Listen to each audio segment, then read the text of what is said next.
দেশ এইভাবে চলছে। উত্তরপ্রদেশের দিকে তাকালে একইভাবে মুসলিম সম্প্রদায়ের উপর অত্যাচার চলছে। উড়িষ্যার দিকে তাকালে একইভাবে মুসলিম সম্প্রদায়ের উপর অত্যাচার চলছে। এদিকে তাকালে একইভাবে সাধারণ খেটে খাওয়া শ্রমজীবী মানুষের উপর অত্যাচার চলছে। পশ্চিমবঙ্গের রাজনৈতিক পরিস্থিতি ধ্বংস হয়ে গেছে। মানুষের, জনগণের, শ্রমজীবী মানুষের কথা বলার কোনো অধিকার নেই, রাজনৈতিক কোনো অধিকার নেই, আমি রাজনৈতিক কর্মকাণ্ড করার কোনো অধিকার নেই। আমার অধিকারকে প্রতিদিন কেড়ে নেওয়া হচ্ছে, মানুষের কথা বলার অধিকারকে কেড়ে নেওয়া হচ্ছে। শ্রমজীবী মানুষের রুজি অধিকারের কথা যখন আমি দাঁড়িয়ে বলছি, সেই অধিকারকে গলা টিপে কেড়ে নেওয়া হচ্ছে প্রশাসনের মাধ্যমে। আজকে রুখান পাতলেই বুঝতে পারবেন তৃণমূলের গ্রাম পঞ্চায়েতের লিডার, তৃণমূলের ব্লক দলের লিডাররা বলতে শুরু করেছেন পঞ্চায়েতে টাকা নেই। পঞ্চায়েত পার্টি তো চালাচ্ছে থানার ওসি ঠিক করে দেন।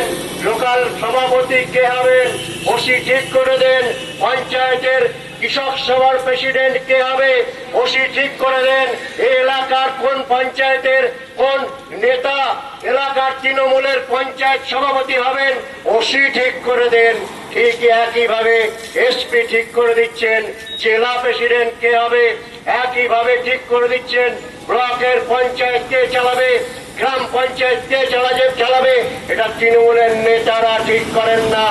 ব্লক স্তরে ওসি ঠিক করেন, বিডিও ঠিক করেন, আর উপরের স্তরে গেলে ডিএম এসপিরা ঠিক করেন। রাজনৈতিক পরিস্থিতি সেই জায়গায় চলে গেছে। মানুষ উপলব্ধি করছেন, তৃণমূলের নেতারা উপলব্ধি করছেন, উপলব্ধি